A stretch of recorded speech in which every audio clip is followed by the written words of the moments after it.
It's inevitable that as you grow, if you double the size of a business, that effectively means that your existing teams are all their workloads are going to double. If you've got twice as many customers, you've got twice as many customers to serve, you've got twice as many invoices to send out, twice as many widgets to make, whatever it might be.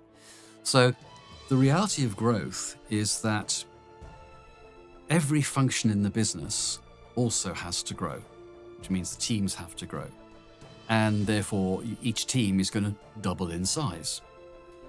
The beauty of that is if you handle it in the right way, your existing people have the option of looking at their roles and going, actually, I can't do double what I'm doing, so I'm going to have to lose half. Which half do I want to lose? So it should allow people to actually redesign their own roles, to jettison the things that they maybe don't like doing, or to say, actually, I'd like to take on that, or I'd like to do that. So it gives people the ability should give people the ability to redesign their own roles progressively over time to whatever extent they want to. Because the critical factor then is that not as you go along, there will be the point where you realize that some of your key team members who got you to where you are today either can't or don't want to get to where you want to go next. And that doesn't mean that you should jettison them because of that, because they are perfectly happy and capable at the level that they want to be at, and that is fine if that matches their ambition and their lifestyle and whatever else. That's absolutely fine. But you have to have the ability then to bring people in above. So it doesn't mean you jettison everyone, but you just have to make it clear that actually there are two options here. You can stay where you are, or you can step up into somewhere else, and either is a good outcome. And it is clear that not everyone wants to step up to the next level. Entrepreneurs think that everyone wants to reach for the stars.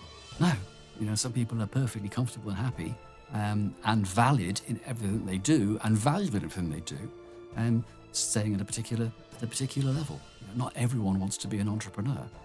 And I think that's the other factor, is that you have to understand, if you're an entrepreneur, you are unique.